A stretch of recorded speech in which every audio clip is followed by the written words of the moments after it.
Good morning everyone. আজ চললাম আমরা আমাদের ফার্ম হাউসে, অর্থাৎ আমাদের গ্রামের বাড়িতে। ত্রিপুরায় বিশাল বড় বন্যা হয়েছে, সেটা তোমরা সবাই জানো। এই বন্যার পর এই প্রথম আমরা চললাম গ্রামের বাড়িতে।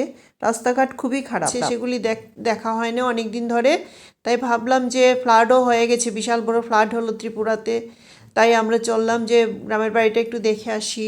আমাদের মধ্যে মধ্যে যেতে হয়, অন্ততপক্ষে মাসে 2 মাসে একবার যাই আমরা সেখানে। তাই আমরা দুইজন ভাবলাম যে আচ্ছা একটু দেখে আসি বাড়িটা। তাই রওনা হলাম বাড়িতে। আর গাড়িতে সিএনজি গ্যাস ভরতে হবে, তাই এখানে দাঁড়িয়ে রয়েছে আমি, উনি গ্যাস ভরছেন। বাস এবার চললাম আবার। আর পুকুরে নাকি অনেক মাছ ঢুকেছে, সবাই বলছিল যে তোমরা আসো, এসে দেখো, তোমাদের পুকুরে অনেক মাছ আছে। আগরতলার ফ্লাইওভার দিয়ে চলছি। ফ্লাইওভার দিয়ে যেতে যেতে আমার কয়েকটা গান মনে হচ্ছে, সেগুলির মধ্যে সবচেয়ে বেশি মনে হচ্ছে, এ পথ যদি না শেষ হয় তবে কেমন হতো তুমি বলো তো।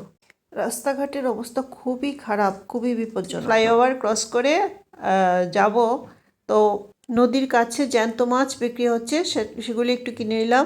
এই মাছটা নাকি রূপচাঁদা মাছ, সমুদ্রে থাকে, সেটা নদীতে চলে এসছে। এখন আমরা কিছুটা মাছ কিনে নিয়ে আবার রওনা হব। আর আমাদের পুকুরের মাছ কাল ধরবো। এই যে আমাদের পুকুরের মাছ আজকে ধরছি, পরের দিন সেটা পরের দিন ধরে নিচ্ছি কিছুটা, দেখি আছে কি না। তবে মনে হয় না বেশি আছে বলে। কেউ অনেক লোক নাকি আমাদের পুকুরে জাল ফেলে অনেক মাছ তুলে নিয়েছে।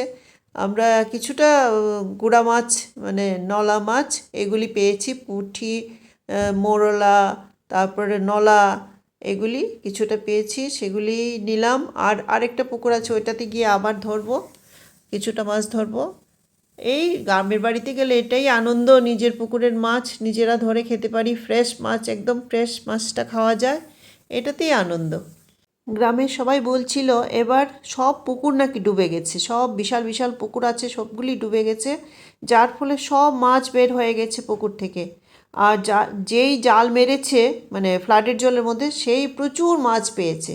বন্যার সময় নাকি 30 টাকা দরে বড় বড় মাছ বিক্রি হয়েছে, আর ছোটো মাছ তো এমনি সবাইকে দিয়ে দিয়েছি। আর দেখো কি অবস্থা হয়েছে, সব দিকে গাছ, মানে কিছু নেই, যে গরু খাওয়ার ঘাস পর্যন্ত নেই, কিছু নেই সেখানে। কি যে অবস্থা, এবার কি করে যে গরু বাঁচবে এটাই ভাবছিলাম আমরা। কিছুই নেই, সব নষ্ট হয়ে গেছে, একেবারেই নষ্ট হয়ে গেছে সব। খুব খারাপ লাগছিল, এত সুন্দর আমাদের গ্রাম, এত শস্য শ্যামল, কিন্তু কিচ্ছু নেই এখন, পুরো শুকিয়ে গেছে, মানে পুরো নষ্ট হয়ে গেছে।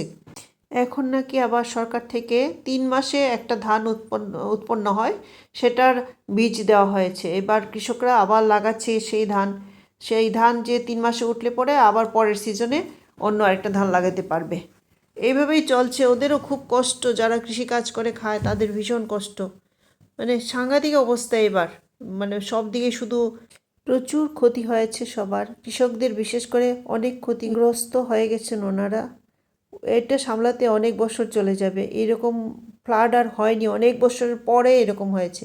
এই যে দেখো আমাদের মাছ ধরেছি আরেকটা পুকুর থেকে। এই যে আমাদের মাছ মোটামুটি ভালোই পেয়েছি, তবে এই লাটি নাকি এটা কী বলে যেন, এটাকে চ্যাং মাছ, এটা আমরা খাই না। ওরে বাবা, আমার হাতে কামড় মারলো আবার একটা, ভয়ই লাগে এটা ধরতে, এটা ফেলে দেব, এটা খাবো না। আমাদের পরিচিত অনেকের বাড়িতেই জল ঢুকেছে, মানে এত বেশি জল ঢুকেছে যার ফলে তারা কিছুই বের করতে পারেনি, অনেক ধান নষ্ট হয়েছে, অনেকের বইপত্র পর্যন্ত জলে ভিজে গেছে।